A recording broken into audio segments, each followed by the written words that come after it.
Ituturo ko sa inyo kung paano makakaisip ng best content sa niche mo. So welcome sa Rod TV. Itong video na ito ay para sa mga YouTubers na gusto pang matuto or mag-grow dito sa YouTube. Itong mga sasabihin ko ay masasabi kong effective as long as gagamitin nyo ng tama. Kung gusto mong alamin yung mga strategies ng iba't ibang content creators, malalaman mo yan dito. So any channels or any niche, welcome ka sa video na ito. Ipapakilala ko ang vidIQ. Ang vidIQ ay isang YouTube growth tool na tumutulong sa mga creators na makahanap ng best video ideas, best keywords, best trending videos at content insight para mas makagawa ka ng mas matalinong desisyon para mapalago ang YouTube channel mo. Meron nga rin po silang YouTube channel na may 2.39 million subscribers. And matagal na rin sila sa YouTube dahil 2013 pa lang ay meron na silang video. So ito talaga yung legit na mapagkakatiwalaan nyo sa mga YouTube channels nyo. By the way, mahati pala sa 5 parts itong video na to para hindi masyadong mahaba kung papanoorin nyo. So this is part 1 on how to grow on YouTube using vidIQ. So basically, ang video na to ay magtuturo kung paano gumamit ng mga tools, especially sa paghahanap ng video ideas, pag-a-analyze ng competitors, at syempre, pag-intindi kung bakit nagpe-perform ng maganda ang isang video. Syempre, unang-una nyo gagawin, kailangan nyo munang i-download yung vidIQ sa Chrome nyo as extension. I-install nyo nga lang po yan. Punta kayo sa vidiq.com/rodtv. Once na na-open nyo na nga po yan, i-open nyo naman po or i-login nyo po yung Google account nyo na connected sa main YouTube channel nyo. Don't worry, 100% safe po yung mga channels nyo. Dahil trusted na nga po ito ng mga million na creators including me at matagal na rin po siya naka-install sa akin. So hindi ko kayo papahamak at hindi po ako magpo-promote ng ikapapahamak ng mga YouTubers dyan. Before we start, big shoutout kay Choi TV Moto Vlog. And big shoutout rin kay The Oz of IC. Guys, pwede kayo mag-send ng super thanks kay Rod TV para sa next video. Masya-shoutout ko po kayo. By the way, any amount po yan at hindi po ito sa pilitan. And then, nandito na nga po tayo sa homepage natin. Kung mapapansin nyo guys, every video na nandito, for example, itong kay Looney, makikita nyo yung subscriber counts niya. Dito, 1.66 million subscribers.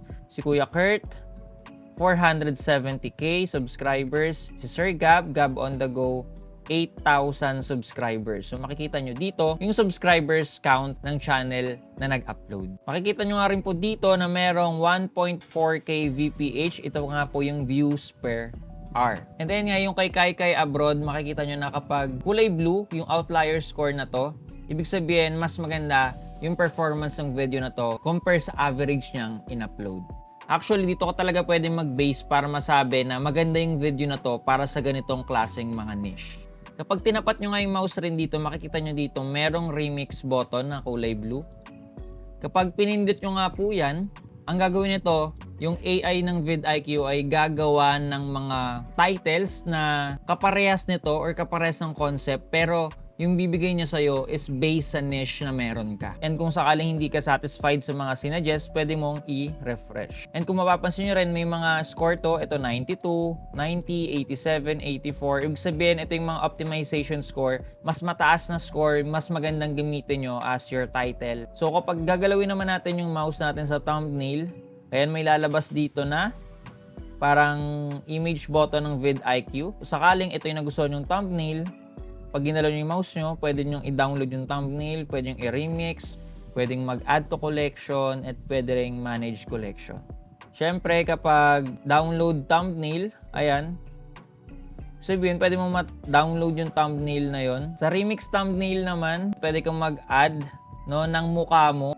Pwede mong i-modify yung thumbnail na nagustuhan mo, tapos pwede mong ilagay yung mukha mo doon. Pwede kang mag-describe ng kung ano-ano na bagay na pwedeng baguhin sa thumbnail na yon. And yun nga, kung nagustuhan mo yung thumbnail na nakita mo sa homepage mo, pwede nyo nga po dito i-remix. Add to collection, ayan nga po, pwede kayong gumawa ng bagong collection ng mga thumbnails na nagustuhan nyo or thumbnails na related sa niche mo. Katulad ko, meron akong creative thumbnail collection na ginawa, pwede kong pindutin yan. Tapos dito sa sa baba, merong manage collection. Na kapag pinindot nyo, makikita nyo dito yung mga thumbnail na linagay nyo sa inyong collection. Ayan, meron akong dalawang ginawa. And kung pupuntahan natin yung isa ko pang collection dito, meron tong YouTube Topics Thumbnail Collection, and ayan yung mga thumbnail na dinagay natin dito sa ating collection. So ito yung mga thumbnail na pwede nating kuhaan ng inspiration sa next nating video. And kung mapapansin nyo nga rin po sa homepage nyo, meron dito ang channel stats bar. Ayan. Makikita nyo nga po dito yung parang pinaka-importanteng details katulad ng views. Itong channel ko ay nakakakuha ng 46 views in the last 60 minutes, 2,491 views in the last 48 hours, 14 lang sa shorts, and 478 sa last 48 hours. Kasi konti lang yung shorts na ginagawa ko. So makita nyo yung graph dito. Pwede rin kung ayaw mo ng real time, pwede rin in the last 7 days. Depende yan sa'yo. In the last 28 days, ayan, may ganyan din siya. So lagi lang yan nandito sa taas, guys. So kahit pumunta ako sa aking mismong channel, yan, nandito lang yan sa taas. Sa taas nga rin ito, meron ditong trophy icon. Ayan, na kapag pinindot natin, isa pala itong achievements bar. So makikita nyo dito yung mga latest achievement na nakuha ng channel nyo. Nakakuha tayo dito ng 9,500,000 views. Pwede nyo i-download. Pwede nyo rin i-share sa mga social media accounts nyo like Facebook and X. Ayan. Scroll down nyo lang kasi marami pa yan dito eh. Meron nga rin po ditong filter section na sa mga susunod na part na lang rin natin ito pag-uusapan. Bago tayo magpatuloy, baka nanonood ka na naman ng hindi naka-like at naka-subscribe. Baka naman pindutin mo na yan. Ngayon naman, punta naman tayo sa watch page. So ayan, for example, nandito nga po tayo sa video ni Kong TV na may title na TV. Ayan, TV. Kung mapapansin nyo, meron ditong mga tools dito sa right side ng video mismo. Dito tayo ngayon sa overview. So makikita nyo nga dito yung subscribers si Kong. Views niya, yung total views niya sa channel niya, 2.1 billion. Grabe to. Meron siya 614 videos and 18 years old na yung channel niya. Diba? Nandito lahat. Actually, kung matagal ka na naka-vidIQ kapag wala tong tools na to sa kanan, feeling mo parang nakahubad yung yung watch page mo. So, dahil ako matagal na may vidIQ, nasanay na ako na meron palaging nakalabas dyan sa kanan. Makita nyo nga rin po dito yung graph, ng mga views na meron si Kong TV. Ayan, pataas ang pataas, So, nag-peak talaga siya ng 2020 rin. Although tumataas siya ng mga 2018. 2020 tumaas, tapos ayan, nung 2021, nakakuha na siya ng 850 million. Grabe. Pagpunta nga tayo dito sa views section, makikita nyo nga na may 3.5% engagement rate itong video na to, 1.3x outlier, and 1.6 na views per hour. Right now, meron itong 2.9 million views. At nakita nyo rin yung graph dito. In the first 7 days, meron ding first 28 days. Depende sa inyo. Pwede nyo i-check yan dito. Meron siyang 55.3 vidIQ SEO score.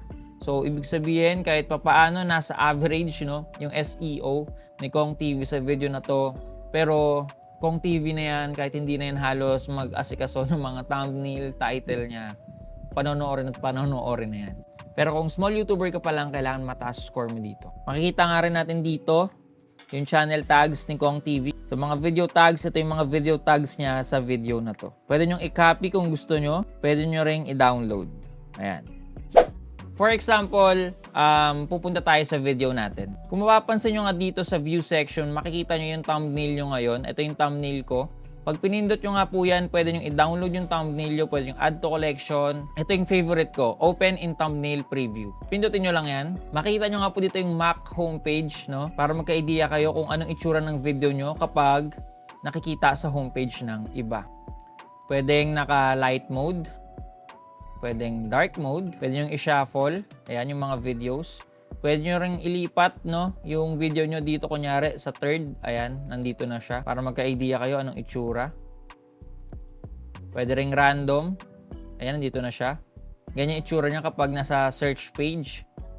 Kapag sa suggested naman, ganyan yung itsura niya ng video natin. Pwede rin sa mobile. Ayan, kapag sa mobile naman titignan. Pwede rin yung thumbnail lang.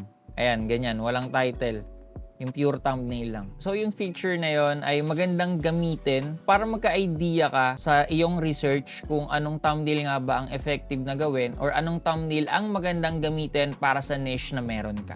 For example, sa video na to ni Ivana, makikita nyo nga po dito meron itong remix button, tapos merong maliit na arrow.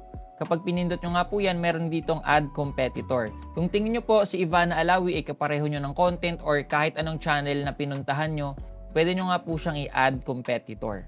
So try natin kunyari. Makita nyo nga dito yung mga competitor channels na kaparehas sa niche ko. Makita nyo nga rin po sa section na to yung mga videos ng mga competitor na nilagay mo. Dito sa section na to, makita nyo yung mga latest nilang upload. Pwede natin i-start ng via views per hour. Pwede rin sa views lang. Pwede rin sa date uploaded. Depende yan sa'yo. Pag in-add nyo kasi as competitor yung mga channels na kaparehas nyo ng content, alam mo yun, magkakaroon kayo ng idea kung ano nga ba yung content na magandang gawin, ano ba yung magandang content na gawin next video mo na ginagawa rin ng mga kaparehas mo ng niche. Makikita mo yan dito sa section na to. So kung sakaling pinag-aaralan mo yung mga strategy na gagawin mo sa niche mo, pwede mo yan gawin dito. Kasi makita mo nga po dito yung mga viral videos nila na tingin mo effective rin kung kukuhaan mo ng inspiration. Kunyari, dito naman tayo sa video ni Mr. Beast. Meron ditong video action. Ayan, pag pinindot nyo yan, meron ditong transcript. Basically, makita nyo nga po yung script ni Mr. Beast. Simula sa intro, sa lahat-lahat, ayan, pwede nyong i-copy transcript kung gusto nyong i-copy para sa research nyo. Pwedeng may timestamp, pwedeng wala. Maganda yung feature na to kung sakaling pinag-aaralan nyo yung isang video topic. And for example, kay Mr. Beast, makikita nyo dito kung bakit effective yung video ni Mr. Beast dahil sa script niya. Makikita nyo na straight to the point agad dun pa lang sa first 3 seconds ng video niya. Meron ding capture screenshot kung sakaling gusto nyo i-screenshot yung specific na scene sa video na to. Pwede nyo i-download. Pwede ring summarize. Ayan, isa-summarize yan ng AI coach dito. So ayun, grabe oh. Ang tindi ng AI chat dito ng vidIQ. Ang bilis. Meron pang timestamp oh. So dito nakalagay, Allison is introduced. Ayan, in-introduce daw ni Mr. Beast. So kumbaga nandito na yung summarization ng video. So kung sakaling gusto nyong intindihin yung kabuuang video, pwede kayong matulungan ng AI coach dito ng vidIQ. Grabe yan guys, oh. Napakadami niyan. Ang bilis lang masummarize ng AI coach ni vidIQ. So sobrang solid nito. Lalo na kung nag-research kayo sa isang specific na niche or sa isang specific na topic. For example, punta naman tayo sa watch page ng YouTube Shorts. Ayan, makita nyo dito yung video, dito yung scorecard, then dito sa kaliwang side, outlier score. Actually, itong scorecard ay parang pares lang rin nung kanina. Meron rin pala dito ang playback speed. So kung sakaling gusto nyo panoorin ito ng mas mabilis, makikita nyo nga kung kailan to in-upload, itong shorts na to. Meron nga po itong 11 million views, diba? Grabe ang taas. And idagdag ko na lang rin na may feature nga po dito na enter full screen kung sakaling gusto nyong manood ng YouTube Shorts ng mas malaki. Para naman sa mga content creators dyan na gumagamit palagi ng cellphone, meron nga rin pong vidIQ app na pwede nyong ma-install sa mga Play Store app nyo. Try nyo rin i-check yun para ma-silip or ma-experience din ang vidIQ na to. And ayun yung pwede nyo makita sa homepage nyo at saka sa watch page nyo kung sakaling gagamit nga po kayo ng vidIQ. So yung mga tools and features na meron dito ay pwede kang matulungan para makaisip ng best content sa niche na meron ka. So yun, if ever na interested ka mag-try ng vidIQ, just go to vidiq.com/rodtv. Gamitin nyo guys yung link ko or ilalagay ko rin po yan sa description box natin. And if sakaling gagamit kayo ng link ko guys at magre-register kayo at mag-a-avail kayo ng plan, meron akong makukuhang commission. So sobrang thank you kung sakaling mag-a-avail kayo. Pero if gusto nyo lang ng free version, wala rin namang problema. Sa next part ng video na to, ipapakita ko sa inyo kung paano i-analyze ang isang YouTube channel. Paano alamin ang strategy nito at paano magkaroon ng mga content ideas na pwede mong i-apply sa YouTube channel mo. Again, thanks for watching. This is Rod TV and peace out.